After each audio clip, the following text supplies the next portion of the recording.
It's part of an urgent, all-hands-on-deck effort to try to save President Biden's candidacy. But NBC News is now reporting that, quote, several of Biden's closest allies, including 3 people directly involved in efforts to re-elect him, say they now see his chances of winning as 0. And the likelihood of him taking down fellow Democratic candidates is growing. Late yesterday, Vermont's Peter Welch became the first Democratic senator to call on Biden to leave the race, insisting it's, quote, for the good of the country. At the same time, sources close to the Biden campaign say fundraising has taken a major hit since the debate, one calling the situation disastrous. And now Politico reports the campaign is going so far as to call individual Biden delegates to gauge their loyalty ahead of the August convention. All this as Biden's most ardent supporters argue members of his own party are the ones damaging his prospects.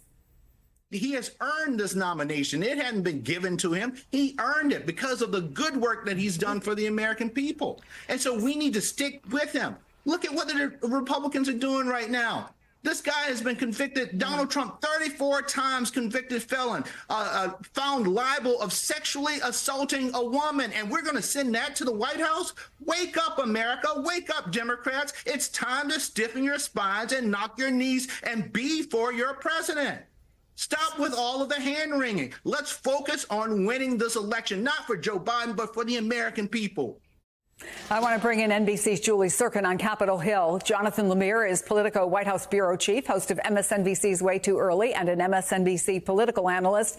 Tyler Pager is White House reporter for The Washington Post. And Simone Sanders Townsend is former chief spokesperson for Vice President Harris and co-host of The Weekend here on MSNBC.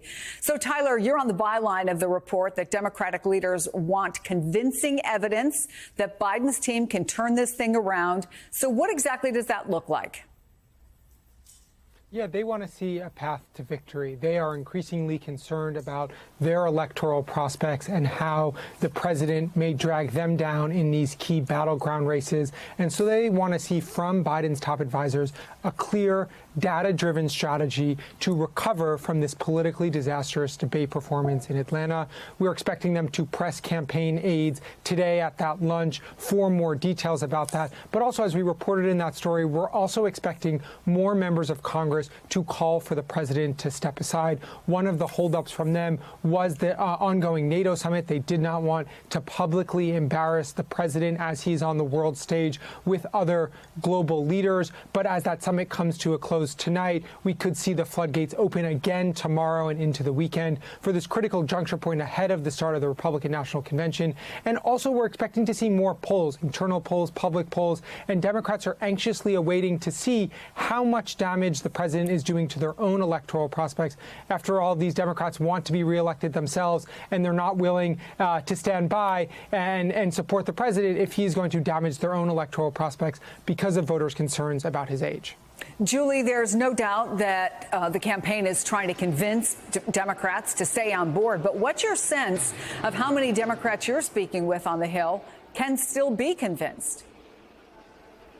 Well, Chris, it's no doubt that there's an overwhelming, growing list. Those that told us this private in terms of their concerns privately are now coming out publicly. If they're not calling on Biden to exit the race altogether, they are at least coming close to it, or at least leaving the door open, as we heard from everybody from Speaker Emerita Pelosi to other Democrats we spoke to yesterday and today in the House and Senate, to Biden potentially changing his mind, even though the president has not indicated that. One of the first Senate Democrat that has made the decision to call on Biden to exit the race is Peter Welch. He is Vermont's junior senator, He's a first-term senator. This is someone who doesn't really ruffle feathers much. He works across the aisle often. He's a big ally of the president's, but he did make a surprise announcement last night in an op-ed that he wrote for The Washington Post and later talked about it today. Watch this. Is there anything they could say to ease your concerns at this point, get you to reverse course? It's a show me, not tell me issue, I think, for Americans. It's not so much about individual senators or members of Congress. It's really about the challenge of everyday campaign. Can that be proven with one press conference? No, it's over the course of time.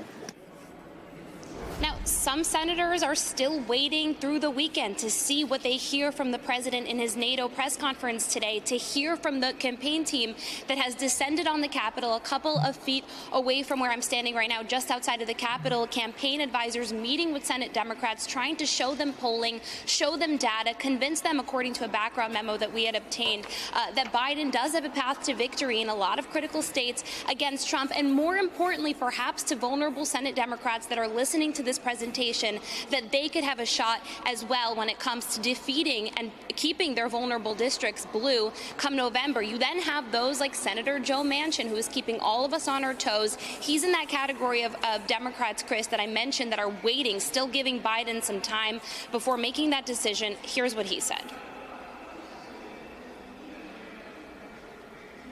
I think by Sunday, by this Sunday, this is my estimation. I thought 2 weeks. I said we have NATO in, NATO leaves today. This conference here is going on, this dialogue back and forth. And then I think everyone will be talking over Friday, Saturday, and by Sunday you should have some idea of what's going on. I think certainly a lot of Democrats are in that camp, waiting for the leaders to be out of town before they make their decision public. A source tells me, Chris, that we're going to see more names come out today, potentially tomorrow as well, and of course through the weekend, especially as they're talking to constituents back home in their districts.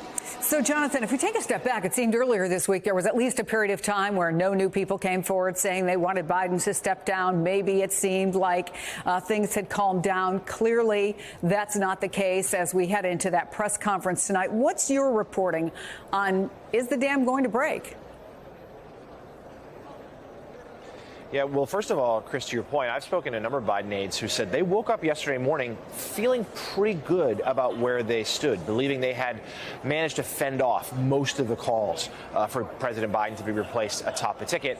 And then things started to change when former Speaker Pelosi came on our Morning Joe and declined to say, when pressed, whether or not she still wanted President Biden to remain atop the Democratic ticket. And then that was followed by George Clooney, the actor and major fundraiser, and his letters asking Biden to step down, and then more lawmakers, including our first senator. There is sort of an anxious anticipation around the Biden campaign right now as to who could be next. You just mentioned a very important meeting at the Senate right now. Some top aides there trying to calm down some nerves there in the upper chamber. We've gotten our hands on a campaign memo that does say, it acknowledges that there was some damage done to the president's polling, to his political standing because of the debate, and sort of a candid assessment there by the Biden campaign. They still believe they have multiple paths to victory, but they also acknowledge for the first time they have a clear best path, and that's those three old blue wall states of Wisconsin, Pennsylvania, and Michigan. They become essential to win, more or less, in order for the president to win a second term.